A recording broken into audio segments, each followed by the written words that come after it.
ഇളയളായിരുന്ന പേനയ്ക്ക് മൂത്തോട് കൂടി അവൾ കൊടുക്കില്ല. അങ്ങനെ കളവൻ പറഞ്ഞ് വേറെ പേന വാങ്ങിച്ചരാമെന്ന് പറഞ്ഞ് അവഴെങ്കിൽ നിങ്ങൾ അവൾക്ക് തന്നെ കൊടുക്കുകയെന്ന് പറഞ്ഞിട്ട് കയറി അങ്ങ് പോയി. മുകളിൽ ചെന്ന് അത് ഉടച്ച് കുറ്റിയിട്ട് അതിനകത്ത് സ്റ്റൂളും കിടന്ന് ഇത് കയറുന്നതായിരിക്കും കെട്ടിയത്. അത് കഴിഞ്ഞ് കളിച്ച് പുറത്തേക്ക് ഇറങ്ങി കളിച്ചിട്ട് അതിനകത്ത് കയറി രണ്ടും കൂടെ ഒരു പേനയ്ക്ക് വേണ്ടിയിട്ട് വഴക്കുണ്ടാക്കി. അപ്പോൾ ഇതെപ്പോഴും സ്ഥിരമാണെന്ന് പറഞ്ഞു. രണ്ടും ശരി കുസൃതി കൂടുതല.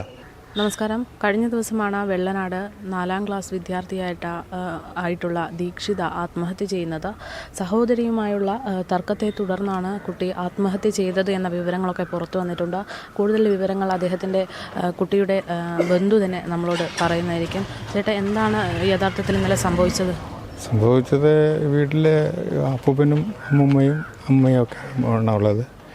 അപ്പം ഇന്നലെ ആയപ്പോഴേ ശിവരാത്രി പ്രമാണിച്ച് ഇവരുടെ വീട്ടിലുള്ള പെണ്ണുങ്ങളുടെ അമ്മയും ഒക്കെ പൊങ്കാലയിടാൻ പോയി. ഈ കൊച്ചും ആദ്യം മുന്നിട്ടിറങ്ങി പോകുന്നതാണ്. ഇന്നലെ അതിന് താല്പര്യമില്ല എന്ന് പറഞ്ഞ് കയറി വീട്ടിനകത്ത് ഇരിക്കുകയാണ് ചെയ്തത്. പിന്നെ കളിച്ച് വേറെ ഒരു പ്രശ്നമില്ല എന്നാണ്. ഞാൻ വീട്ടിൽ ഉള്ള ആളല്ല, അപ്പം ഒരു പ്രശ്നമില്ല എന്ന് അപ്പം പറഞ്ഞായിരുന്നു. അത് കഴിഞ്ഞ് കളിച്ച് പുറത്തേക്ക് ഇറങ്ങി കളിച്ചിട്ട് അതിനകത്ത് കയറി രണ്ടും കൂടെ ഒരു പേനയ്ക്ക് വേണ്ടിയിട്ട് വഴക്കുണ്ടാക്കി. അപ്പോൾ ഇതെപ്പോഴും സ്ഥിരമാണെന്ന് പറഞ്ഞു. രണ്ടും ശരി കുസൃതി കൂടുതല. വഴക്കുണ്ടാക്കി ആ പേന ഇളയവളെ വാങ്ങിച്ച് വെച്ച് അത് മൂത്തവളയാണെന്ന് പറഞ്ഞ് വഴക്കുണ്ടാക്കി. അപ്പൂപ്പൻ അത് വാങ്ങിച്ച് കൊടുക്കാമെന്ന് പറഞ്ഞിട്ട് കേട്ടില്ല, ഇളയത് കൊടുത്തില്ല. അപ്പം പിണങ്ങി അങ്ങ് മുകളിലത്തെ റൂമിലേക്ക് പോകും. ഇത് സ്ഥിരമുള്ളതെന്നാണ് അപ്പൂപ്പൻ പറയുന്നത്. അതുകൊണ്ട് അതിനെ വലിയ കാര്യമാക്കി അപ്പൂപ്പനും എടുത്തില്ല. അപ്പൂപ്പന് കാലിനൊക്കെ മുട്ടിൻ്റെ വിഷയമായതുകൊണ്ട് മുകളിലേക്ക് കയറാനും ബുദ്ധിമുട്ടാണ്. മുകളിലങ്ങനെ ആദ്യം കയറാറില്ല. അപ്പോൾ കുറേ സമയം കാണാത്തതുകൊണ്ട് ഈ ഇളയവളിൽ നിന്ന് പേനയും വാങ്ങി. അപ്പോൾ മുകളിൽ ചെന്നപ്പോൾ ഒരു അനക്കമില്ല. അപ്പം ടോയ്ലറ്റിലാണെന്ന് അപ്പൂപ്പന് അറിയത്തില്ല. അപ്പം ബാക്കി എല്ലായിടം നോക്കിയിട്ട് വീണ്ടും കാണാത്തതുകൊണ്ട് വിളി കേൾക്കുന്നില്ല. ആ സമയത്ത് പൊങ്കാലയ്ക്ക് പോയവരെല്ലാം വന്നായിരുന്നു. അവരോട് പറഞ്ഞപ്പോൾ അവരിങ്ങനെ എല്ലായിടം നോക്കി ഇത് വന്നു ടോയ്ലറ്റകത്തുനിന്ന് കുറ്റിയിട്ടേക്കായിരുന്നു. അതങ്ങനെ പൊളിച്ച് തള്ളി തുറന്ന് നോക്കിയപ്പോൾ ഇങ്ങനെ ഹാങ് ചെയ്ത് ഉള്ള രീതിയിലാണ് കണ്ടത്. ഇതാണ് നടന്നത്. കുഞ്ഞ് സ്വയം ഈ തുണിയൊക്കെ കൃത്യമായിട്ട് എടുത്തിട്ട് ആണ് ഷോളിൽ അങ്ങനെ എന്തായിരുന്നു? ഞാൻ നേരിട്ട് കണ്ടില്ല, കണ്ടവരുണ്ട്. പക്ഷേ ഈ ലോക്ക് ചെയ്തേക്കുന്നതുകൊണ്ട് കൊച്ചു തന്നെ ആയിരിക്കണം. അതാണ്. അപ്പം എങ്ങനെയാണ്, ഷോളായിരുന്നോ അതോ സാരിയോ അങ്ങനെ എന്തെങ്കിലും പറഞ്ഞായിരുന്നോ? അത് നൈലോണിൻ്റെ ഒരു ഇതാണെന്നോ എനിക്കൊന്ന് ഷാളായിരിക്കണം. കുട്ടികൾ പൊതുവെ കളിക്കാൻ അതെ അതാണ് ആയിരിക്കും. അതിൻ്റെ ഡീറ്റെയിൽ ഞാൻ കണ്ടില്ല. അപ്പൂപ്പൻ എന്താ പറയുന്നത്? അപ്പൂപ്പൻ ഞാൻ കണ്ടില്ല. അപ്പൂപ്പൻ ഇത് നോക്കാൻ പോയില്ല. പിന്നെ മറ്റുള്ളവരോട് നിലത്ത് സംസാരിക്കാനുള്ള മൂഡില്ല. അത് കുറച്ച് കഴിഞ്ഞാലേ എൻ്റെ എന്ത് പറഞ്ഞാലും പോലീസ് അവരോട് ചോദിച്ച കാര്യങ്ങളെല്ലാം മനസ്സിലാക്കിയിട്ടുണ്ട്. ഇല്ല അച്ഛൻ വന്നിട്ടില്ല. അച്ഛനും അമ്മയായിട്ട് ചെറിയ പ്രോബ്ലംസ് ഉണ്ട്. അത് കോടതിയിൽ എന്തോ കേസൊക്കെ നടക്കുകയാണ്. വന്ന് ഇന്നലെ ഉണ്ടായിരുന്നു. ഇന്നലെ അവിടെ പോലീസ് സ്റ്റേഷനിലൊക്കെ വന്ന്.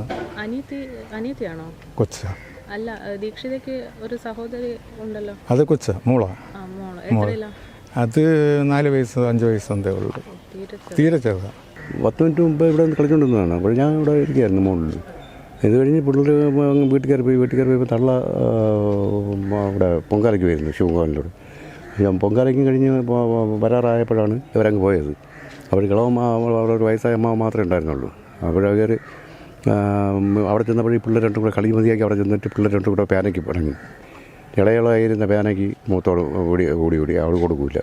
അങ്ങനെ കളവൻ പറഞ്ഞ് വേറെ പേന വാങ്ങിച്ചരാമെന്ന് പറഞ്ഞ് അവഴെങ്കിൽ നിങ്ങൾ അവൾക്ക് തന്നെ കൊടുക്കുകയെന്ന് പറഞ്ഞിട്ട് കയറി അങ്ങ് പോയി. മുകളിൽ ചെന്ന് അത് ഉടച്ച് കുറ്റിയിട്ട് അതിനകത്ത് സ്റ്റൂളും കിടന്ന് ഇത് കയറുന്നതായിരിക്കും കെട്ടിയത്. അങ്ങനെ മൃഗം അപ്പോഴെന്നെ അമ്മമ്മ തള്ള വന്ന് പിള്ളേരെ വീട്ടിനെ കടാത്തോട്ട് വിളിച്ചപ്പോൾ ഇവിടെ വന്നില്ല. അങ്ങനെ മുകളിൽ ചെന്ന് കയറി നോക്കിയപ്പോൾ കഥ കുറ്റിയിട്ടിരുന്നു. അവിടെ ചവിട്ടി തുറന്ന് ഭാഗ്യം തൂങ്ങി. അവിടെ നിന്ന് വിളിയും കേട്ടോണ്ടാണ് ഞങ്ങളെല്ലാം ഓടിച്ചെന്ന്. അപ്പോഴെന്നെ അഴിച്ചെടുത്ത് ആശുപത്രി കൊടുത്തു വിട്ട് ആംബുലൻസ് വിളിച്ചു. പിന്നെ മരിക്കുകയും ചെയ്തു.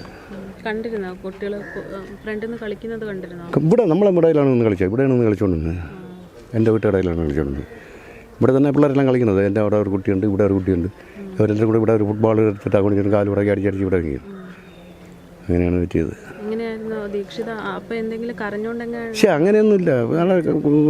ഇത് വീട്ടിൽ ചെറിയ അപ്പോഴും തോന്നിയ ചെറിയ ഇതാണ് പിള്ളേരല്ലേ 10 വയസ്സുള്ള ഒരു കുട്ടി. അത് അതാണ് അങ്ങനെ ഭയങ്കര ഇത് നൈലോണിലെ ഒരു ഇതായിരുന്നു ഷാള്. അത് വെട്ടി തറയിൽ ഇങ്ങനെ കിടക്കുകയാണ് കുട്ടി. കഴുത്ത് മാത്രം പൊങ്ങി പോണ്ട് ഒരു ഒരടി പൊക്കം വരും കഴുത്തും തറയായിട്ട്. അങ്ങനെ ഉള്ള രീതിയിലായിരുന്നു കണ്ടത്.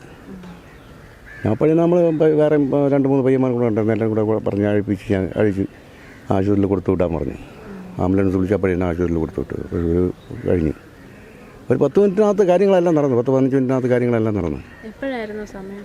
ഒരു 12:30 മണിയാവും. 12-12:30 ശിവൻ കോവിലിൽ പൊങ്കാല നേദിച്ച അമ്മ തള്ള ഇവിടെ വന്ന നേരം അത് തന്നെ സമയം.